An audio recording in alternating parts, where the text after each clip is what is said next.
Mga alien daw, mga sangkay, ay sinusubukang makipag-communicate papunta sa ating mundo. Well, paano nga ba ito nangyayari mga sangkay? Sa usapan po ngayon ito sa international media, tingnan po natin.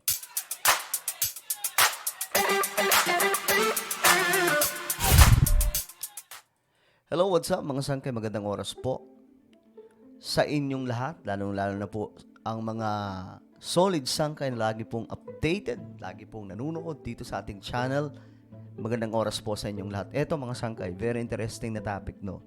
Kasi may nakita po ako na ibinalita sa international na mayroon daw pong isang boses mula sa ibang, ano ba tawag doon?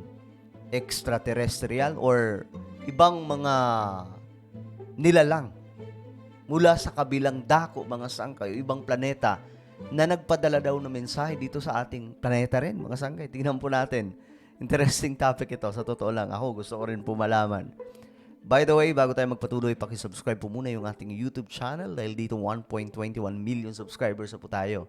Okay, mahalagang impormasyon yung talagang ating inilalatag dito. Kaya naman kung hindi ka pa po nakakapag-subscribe, subscribe mo na ito. Tapos i-click nyo po yung bell at i-click nyo po yung all. Makikita po yung subscribe button sa ibaba, okay? Sa mga nanonood sa Facebook, i-follow nyo po yung ating Facebook page. Ngayon, eto mga sangkay, tingnan po natin. Cosmic hello from 226 millions kilometers. Ano kaya ito mga sangkay? Sabi po dito, are the alien trying to communicate with us? Sabi po sa balitang ng mga sangkay. Tingnan po natin kasi ako, mahilig din po talaga ako mangialam sa mga bagong discovery. Mahilig po tayo mag-research sa mga ganitong klaseng usapin. Are the aliens trying to communicate with us? And if they do, how would they talk to us? Well, they could be sending messages that would be captured by big radio antennas. Ngayon kasi mga sangkay, sobrang high-tech na, 'di ba? Sobrang taas na po ng technology natin ngayon. Maging po ito mga astronomers, mga scientists, okay? Sila po mismo ay gumagamit ng mga matitinding teknolohiya para po maabot po ang iba't ibang klase mga planeta. Kaya nga po mga sangkay, yung tinatawag na natawag dito, yung mga nasa ibang sobrang lalayo na ng mga planets. Naaabot po nila yung exoplanets, mga sangkay, naaabot po nila dahil po sa technology. Ngayon, ewan ko, anong klaseng tunog ito? Kasi tinatawag po nila ito na hello, cosmic hello. Mula daw po sa layo na 226 million. Tingnan mo natin. But recently, something amazing happened. Our next report tells you how NASA received a laser-coded message from deep space. Ito daw po ay message na nakasagap po ng NASA. Ganun po katindi ang balitang to. Kaya nga po mga sangkay, nahihilig pa ito ng marami pagdating po sa usapin ng mga alien. Di ba? Ang dami pong vlogger na gumagawa nito, mga conspiracy theory, na totoo daw na may alien. Pero ito mga sangkay, galing po mismo ito sa NASA, okay? Kaya nga po kumukuha po tayo ng mga impormasyon galing din po sa mga international media para magkaalaman talaga kung anong totoo. Take a look. Are human beings alone in the universe? Are there extraterrestrial beings? And if they are trying to communicate to us, will they send a message through the immense depth of the interstellar space? Questions that have survived unanswered down the ages. Ang tanong dito kasi mga sangkay, paano nila gagawin na makipag-communicate sa atin? Kung totoo yun kung totoo na mayroon pong extraterrestrial beings, itong mga nilalang galing po sa ibang planeta daw, na usap-usapan na mahabang panahon na mga sangkay, kung totoo man yan, paano sila nakikipag-communicate? Paano nila gagawin yun? Ano yun? Parehas yung lengguwahe na mayroon tayo sa ating mundo at ganun din po sa kanila? Now, from 226 million kilometers away, NASA has just received a laser message. But don't you get carried away yet. It is not aliens. Laser message? There's a simpler explanation. NASA Psyche spacecraft transmitted the laser from its current location. Laser message. 226 million kilometers away, in the asteroid belt between the planets Mars and Jupiter. In October 2023, NASA sent the space mission towards an asteroid, Psyche 16.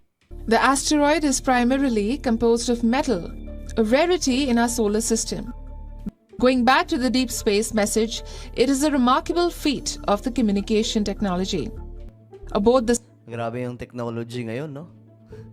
Halos hindi na po natin maarok, mga sangkay. Psyche spacecraft, shattering records, it has proved its capability in transmitting messages from deep space using lasers. Okay, so itong laser na ito, mga sangkay, ito daw po ay nagtatransmit ng kahit na anong message sa malayong ano ba tawag ito? Sobrang layo, mga sangkay, mula po sa Earth papunta po sa kalawakan. Yan po yung isa sa technology ngayon, mga sangkay, na talagang nakakalula na ginagamit po ngayon ng mga scientist or ng NASA. Yung ano nga, mga sangkay, yung exoplanets. Yung exoplanets is labas na po yan ng solar system ng mga planeta. Na sinasabi po ng mga scientists na itong mga nakikita po natin mga stars, karamihan daw po dyan ay mga planeta na nasa malayong dako na. May ginagamit po sila dyang technology sa pamamagitan daw po ng kung paano kumislap ang isang bituin. Then, kapag nakita na po nila yan, nasasagap, mga sangkay, lahat ng information gamit po ang technology na yun. Doon po nila nakikita kung anong klaseng planeta ito. Kung ito ba ay may mga nabubuhay na nilalang, kaparehas nga ba sa ating mundo na may magnetic field, mga sangkay. So, yun po yung ginagamit nila.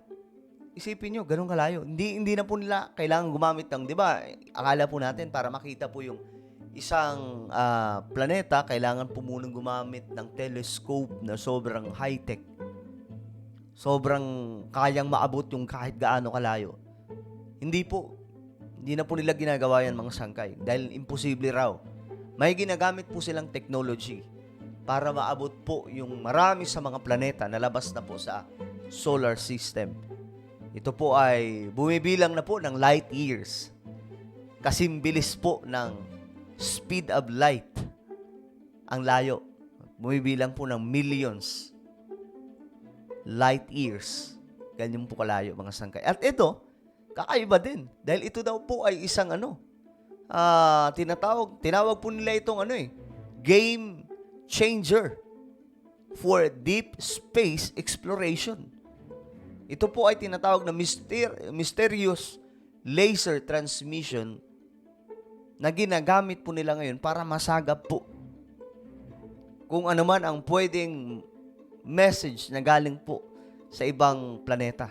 Kasi naniniwala po sila dito, mga sangkay, na posible raw na may mga nilalang palabas po sa ating solar system. While the spacecraft's primary communication system relies on radio frequency, the optical communications demo has showcased its potential as a game changer in deep space communication. This technology could enable future deep space missions to carry more sophisticated instruments and send back substantially more data to Earth than currently possible. Bureau Report, Grabe, no? Nakakaano lang yung hiwaga ngayon ng technology. Pero, ito lang masasabi ko. Kasi may mga nagsasabi, mga sangkay, na kapag napatunayan daw po na mayroong alien, mababasag daw po lahat ng nakasulat sa Biblia. Sabi po nila.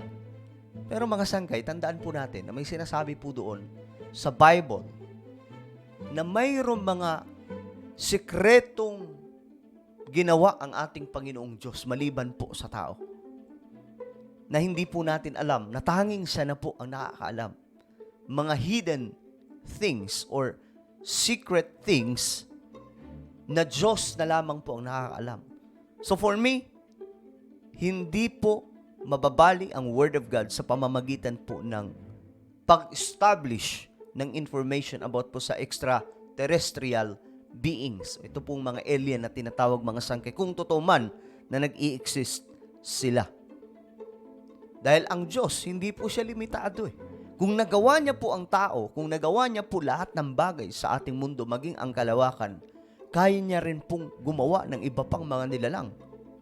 Diba? Nagawa niya po yung mga anghel. Nagawa niya po lahat ng mga bagay sa mundo.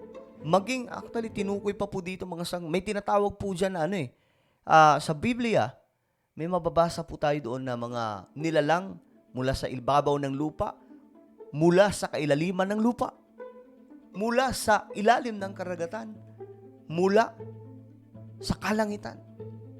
I'm sure mga sangkay, pagdating sa kalangitan, may binabanggit po dito ang ating Panginoong Diyos na kung saan pwedeng may mga nilalang, pwedeng mga anghel, pero pwede ring mga nilalang, mga sangkay na nilikha niya sa iba pang mga lugar sa kalawakan. No?